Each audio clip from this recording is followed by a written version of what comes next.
আজকে আবারও লাউয়ের একটি দুর্দান্ত স্বাদের রেসিপি নিয়ে এসেছি। এইভাবে লাউ রান্না করলে কিন্তু দারুণ লাগে খেতে, আর এটা কিন্তু সম্পূর্ণ নিরামিষ রেসিপি। যারা একটু অন্যভাবে লাউ রান্না করতে চান তারা এই রেসিপি ট্রাই করে দেখতে পারেন। শুরু করছি তাহলে আজকের রেসিপি। তো এখানে আমি আমার পরিমাণ মতো লাউ কেটে নিয়েছি, আর লাউটা কিন্তু কাটতে হবে এইভাবে। তো দেখুন আমি একটু লম্বা করে একটু মোটা করে কেটে নিয়েছি, খুব বেশি মোটাও না আবার খুব বেশি পাতলাও না। তো এইভাবে লাউ কেটে নিয়েছি, লাউটা কিন্তু ধোয়া আছে। এবার এর মধ্যে আমি দিয়ে দেব ছোটো হাফ চামচ লবণ, সামান্য হলুদ আর খুবই সামান্য পরিমাণে কাশ্মীরি লঙ্কার গুঁড়ো দিয়ে দিচ্ছি। এবার এর মধ্যে দিয়ে দিচ্ছি 1 চামচ বেসন। বেসন কিন্তু খুব বেশি দেব না, আর এর মধ্যে জলও দেব না। এই শুকনো শুকনো করে মেখে নিতে হবে, আর প্রতিটা এই লাউয়ের টুকরোর মধ্যে ভালো করে মাখিয়ে নিচ্ছি।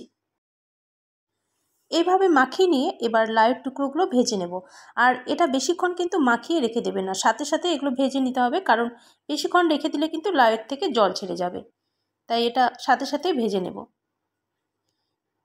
কড়াই বসিয়ে কড়াইতে দিয়ে দিচ্ছি সর্ষের তেল। খুব বেশি তেল দেব না, এখানে প্রায় বড় 3 চামচ তেল দিয়ে দিলাম। তেলটা গরম করে নেব। তেল গরম হলে এবার এই লাউয়ের টুকরোগুলো ভেজে নেব। সব লাউয়ের টুকরোগুলো তো একবারে ভাজা যাবে না, তাই দুবারেই ভেজে নেব। তো প্রথমে অল্প করে দিয়ে দিচ্ছি। এই লাউ ভাজতে কিন্তু খুব একটা বেশি সময় লাগে না। হাই ফ্লেমে রেখে যদি ভেজে নেওয়া যায় 3-4 মিনিটের মধ্যে কিন্তু ভাজা হয়ে যায়। তো এক সাইডটা যখন একটু লাল লাল হয়ে যাবে তখন উল্টিয়ে দিতে হবে, উল্টিয়ে আরেক সাইডটাও একইভাবে ভেজে নেব। হাই ফ্লেমে রেখে উল্টিয়ে পাল্টিয়ে লাউ এরকম একটু লাল লাল করে ভেজে এখন তুলে নিচ্ছি। তো দেখুন দু সাইডে কিন্তু একটু লাল লাল করে ভেজে নিলাম।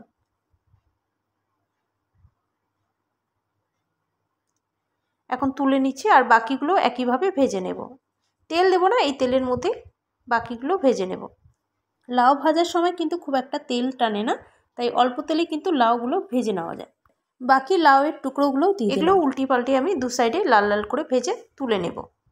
লাউ রান্না করতে তো সবাই জানেন, কিন্তু এইভাবে একবার নতুনভাবে ট্রাই করে দেখবেন, এটা কিন্তু খেতে দারুণ হয়। আমি বারবার বলছি কারণ সত্যি এটা খুবই ভালো হয়, আর এটা রুটি বা পরোটার সাথে ভালো লাগবে না, রুটির সাথেই বেশি ভালো লাগে, আর ভাতের সাথেও কিন্তু দারুণ লাগে এটা খেতে। বাকি লাউটুকুও আমি উল্টিয়ে পাল্টে দু সাইডে লাল লাল করে ভেজে তুলে নিলাম। আরও একটু তেল দিয়ে দিচ্ছি এর মধ্যে, প্রায় বড় 2 চামচ তেল দিয়ে দিলাম, আর দুটো শুকনো লঙ্কা দিয়ে দিচ্ছি ছিঁড়ে, আর দিয়ে দিচ্ছি ছোটো 1 চামচ হলুদ, গোটা সর্ষে, কালো সর্ষেও দিতে পারেন।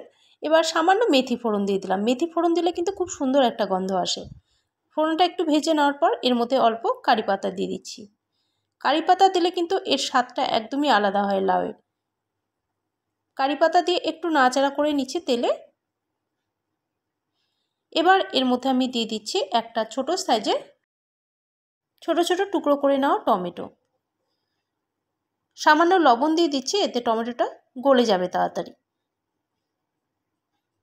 2 মিনিট এবার নাড়াচাড়া করে ঢাকা দিয়ে রাখবো, যাতে টমেটোটা নরম হয়ে যায়। তো ঢাকা দিয়ে দিচ্ছি, আর গ্যাসের ফ্লেমটা লোতে করে দেব। 2 মিনিট ঢাকা দিয়ে রাখছি। 2 মিনিট হয়ে গেছে, এখন ঢাকনাটা সরিয়ে দেখে নিচ্ছি। টমেটো কিন্তু নরম হয়ে গেছে, আর এইভাবে খুন্তি দিয়ে একটু চেপে দিচ্ছি যাতে টমেটোটা গলে একটা পেস্টের মতো তৈরি হয়ে যায়। অনেকে কিন্তু লাউ রান্নাতে টমেটো ব্যবহার করেন না, তবে এই রান্নাটা কিন্তু একটু টক ভাব হবে, তাই আমি টমেটোর ব্যবহার করলাম, আর খেতে কিন্তু খুবই ভালো হয়। আর এখানে একটা কুচনো কাঁচা লঙ্কাও দিয়ে দিলাম। ঝাল এখানে অবশ্যই আপনাদের স্বাদ মতো দেবেন, যে যেমন ঝাল খেতে পছন্দ করেন। এবার টমেটোটা একটু নাড়াচাড়া করে নিয়ে এর মধ্যে দিয়ে দিচ্ছি ছোটো 1 চামচ ধনের গুঁড়ো, ছোটো হাফ চামচ দিয়ে দিচ্ছি কাশ্মীরি লঙ্কার গুঁড়ো। এতে কিন্তু ঝালটা কম হবে, কালারটা ভালো আসবে। সামান্য হলুদ দিয়ে দিলাম।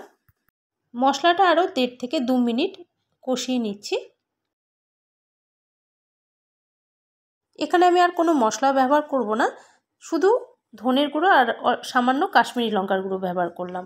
আর গ্রেভিটা যাতে একটু ঘন হয়, তাই এর মধ্যে একটা সেদ্ধ আলুর অর্ধেকেরও অর্ধেকটা এইভাবে হাত দিয়ে ভেঙে দিয়ে দিলাম। আর মশলার সাথে আলুটাও আরও 1.5 থেকে 2 মিনিট একটু নাড়াচাড়া করে নেব।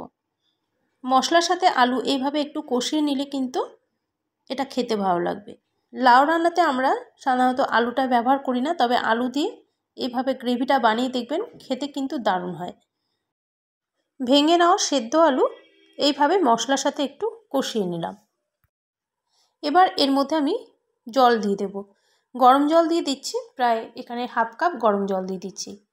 খুব একটা বেশি জল দেব না, এটা একটু মাখামাখাই হবে রান্নাটা। আর লাউ তো আমি আগেই ভেজে নিয়েছিলাম, তাই সময়টা কিন্তু খুব একটা বেশি লাগবে না রান্নাটা হতে। তো এখন গ্রেভিটা ভালো মতো ফুটে গেলে এর মধ্যে ভেজে নেওয়া লাউ দিয়ে দেব। তো গ্রেভি এখন ফুটে গেছে, এখন ভেজে নেওয়া লাউয়ের টুকরোগুলো দিয়ে দিচ্ছি, দিয়ে ভালো করে নাড়াচাড়া করে নিচ্ছি। ঢাকা দিয়ে 5 মিনিট রান্না করে নিতে হবে। আর লবণ তো আমি আগে দেইনি, তাই স্বাদ মতো এখন লবণ দিয়ে দিচ্ছি। দিয়ে নাড়াচাড়া করে একটু ঢাকা দিয়ে রাখবো। আর এর মধ্যে আমি আরেকটা জিনিস অ্যাড করব, সেটা হলো তেঁতুল ভেজানো জল। অনেকে হয়তো বলতে পারেন যে টমেটো ব্যবহার করেছি, আবার তেঁতুল ভেজানোর জলটা না দিলেও চলতো, কিন্তু দুটো দিলে কিন্তু খুব ভালো একটা টেস্ট আসে। তেঁতুল ভেজানো জল খুব একটা কিন্তু বেশি দিলাম না, প্রায় বড় 1 চামচের মতোই দিয়ে দিলাম, কারণ রান্নাটা একটু টক ভাব হবে। যারা একটু টকটা পছন্দ কম করেন তারা কিন্তু শুধু টমেটো দিয়েও রান্নাটা করে নিতে পারেন, বা আপনারা টমেটোর পরিবর্তে তেঁতুল ভেজানো জল দিয়েও রান্নাটা করে নিতে পারেন। এটা কিন্তু সম্পূর্ণ আপনাদের চয়েস। তো 5 মিনিট ঢাকা দিয়ে রেখেছিলাম গ্যাসের ফ্লেম লোতে করে। এবার দেখুন লাউটা কিন্তু হয়ে গেছে। এবার সব শেষে সামান্য ধনেপাতা কুচি দিয়ে দিলাম, দিয়ে নাড়াচাড়া করে এটাকে নামিয়ে নেব। অনেকেই আছেন যারা লাউর একটু মিষ্টি ভাব খেতেই পছন্দ করেন, তারা কিন্তু সামান্য চিনি অ্যাড করতে পারেন। চিনি দিলেও কিন্তু স্বাদটা খুব ভালো আসবে, আমি চিনি দিচ্ছি না। দারুণ একটা রেসিপি, এটা কিন্তু ভাতের সাথে দারুণ লাগে খেতে, সাথে এটা আপনারা রুটি দিয়েও খেতে পারেন। আশা করছি আমার আজকের রেসিপি দেখে আপনাদের ভালো লেগেছে। খুব কম সময়ের মধ্যে এই রান্নাটা করে নেওয়া যায়। ম্যাক্সিমাম 15 থেকে 20 মিনিট সময় লাগবে এই রান্নাটা করতে, এর চেয়ে কিন্তু বেশি সময় লাগে না। আর এটা কিন্তু সবাই পছন্দ করবে। যারা লাউ খেতে পছন্দ করে না, তাদের যদি এইভাবে একবার বানিয়ে দেওয়া যায়, তারাও কিন্তু এই লাউ পছন্দ করবে। আশা করছি রেসিপিটি আপনাদের দেখে ভালো লাগবে। যদি ভালো লেগে থাকে লাইক তো একটা করেই দিতে পারেন, সাথে শেয়ারও করে দেবেন। আর এরকম আরও নতুন নতুন রেসিপি পেতে চ্যানেলটিকে অবশ্যই সাবস্ক্রাইব করে রাখবেন, কারণ আমি যদি কোনো নতুন রেসিপি দিই তা কিন্তু সবার আগে আপনাদের কাছেই পৌঁছে যাবে। আজ এই পর্যন্তই, আপনাদের সাথে আবারও দেখা হচ্ছে নেক্সট একটা ভিডিওতে। সবাই ভালো থাকবেন, সুস্থ থাকবেন। ধন্যবাদ।